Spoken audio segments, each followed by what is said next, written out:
আসসালামু আলাইকুম রহমতুল্লাহ। সুপ্রিয় শিক্ষার্থী এবং সুপ্রিয় ভিউয়ার্স, আশা করি সবাই ভালো আছেন।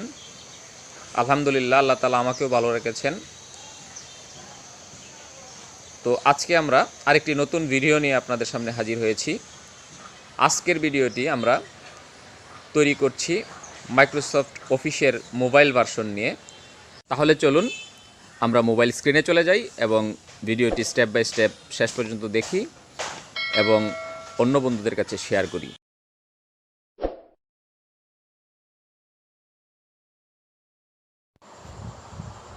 সুপ্রিয় ভিউয়ার্স, আমরা চলে আসলাম মোবাইল স্ক্রিনে। আমরা আলোচনা করব মাইক্রোসফট অফিসের মোবাইল ভার্সন নিয়ে। তো সেজন্য আমাদেরকে প্রথমেই চলে যেতে হবে প্লে স্টোরে। তো প্লে স্টোরে গিয়ে আমরা প্রথমেই লেখা আছে, দেখেন আপনারা মোবাইলের স্ক্রিনের সবার উপরে সার্চ ফর অ্যাপস, এখানে আমরা একটা ক্লিক করব। ক্লিক করার পর আমরা জাস্ট লিখব মাইক্রোসফট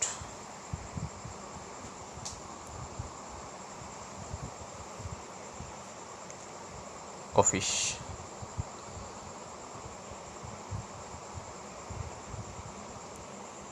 মাইক্রোসফট অফিস লেখার পরপরই আমি যখনই সার্চ চাপ দিব সার্চে, তখনই দেখবেন মাইক্রোসফট অফিস নামে একটি অ্যাপ্লিকেশন আমাদের সামনে ওপেন হবে, ইনস্টল এবং আনইনস্টল নামে। তো আমার ইনস্টল করার জন্য আমার এখানে ওপেন শো করছে। তো এটা একটা সিম্পলি বিষয়, আপনারা ইনস্টল করে নেবেন। আমার এখানে ইনস্টল করা আছে, এই জন্য আমি ওপেনে ক্লিক করব। ওপেনে ক্লিক করার পরে ঠিক এরকম একটা স্ক্রিন আমার সামনে শো করবে। আমি এর আগে অনেকগুলা কাজ করেছি মাইক্রোসফট অ্যাপ্লিকেশনে। তো আমার ম্যাক্সিমাম ওয়ার্ড, এক্সেল এবং পাওয়ার পয়েন্টের কাজই এখন আমি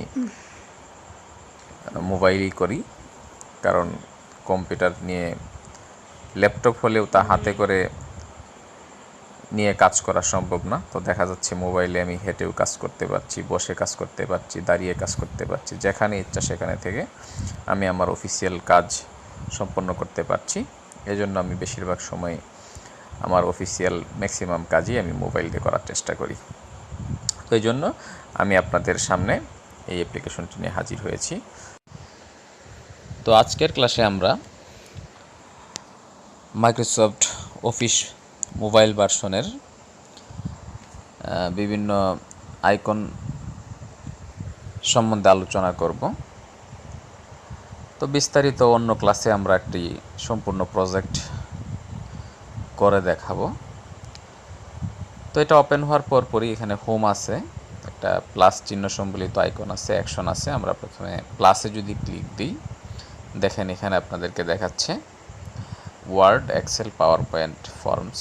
তো আমি প্রথমে যদি ওয়ার্ডে ক্লিক করি, তো এখানে স্ক্যান টেক্সট আছে, ডিকটেট আছে, blank document, create from template. তো আমি সাধারণত আমরা যদি নতুন কোনো ডকুমেন্ট তৈরি করতে চাই, তাহলে অবশ্যই আমাদেরকে ব্ল্যাঙ্ক ডকুমেন্টে ক্লিক করতে হবে।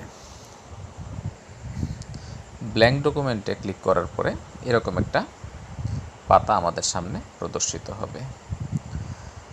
তো এটা হচ্ছে আমাদের ব্ল্যাঙ্ক ডকুমেন্ট 6 নামে আমাদের সামনে পেজটি প্রদর্শিত হয়েছে। তো এখানে আমরা লিখতে চাইলে যদি এই সাদা স্ক্রিনে আমরা যদি টাচ করি, তাহলে আমরা ইচ্ছা করলে লিখতে পারবো। যেমন আমরা যদি লিখি জনাব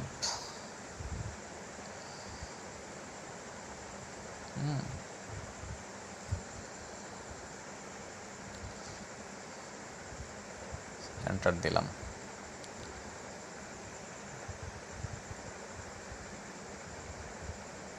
বা আমরা লিখলাম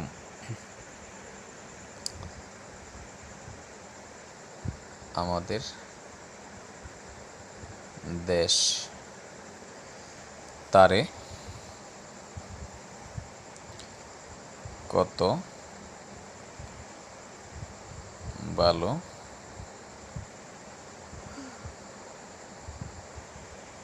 বাসি। এন্টার দিলাম। সবুজ ঘাসের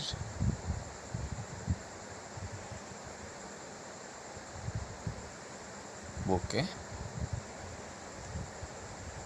শেফালির হাসি।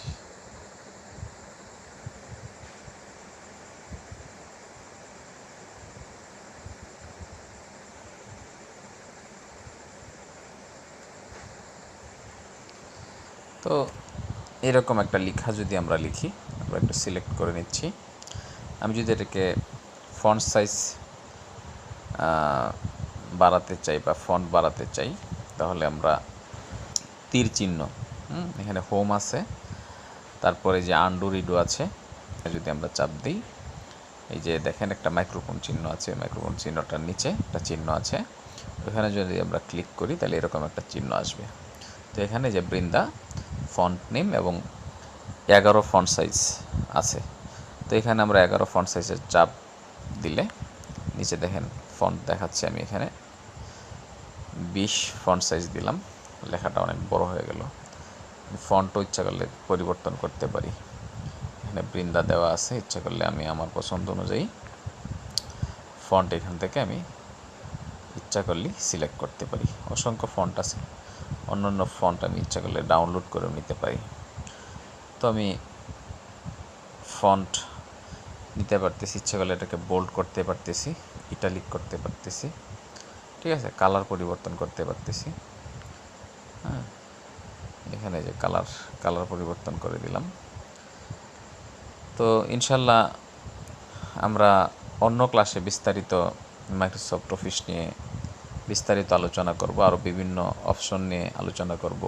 এই হোমের এখানে আরও অনেকগুলো আছে, ইনসার্ট আছে, ড্র আছে, লেআউট আছে, রিভিউ আছে, ভিউ আছে, ওইগুলো নিয়ে আমরা অন্য ক্লাসে আরেকদিন বিস্তারিত আলোচনা করব। জাস্ট আজকে আমার দেখানোর উদ্দেশ্য ছিল যে মোবাইল দিয়েও মাইক্রোসফট ওয়ার্ড, এক্সেল, পাওয়ার পয়েন্টের কাজ করা যায়।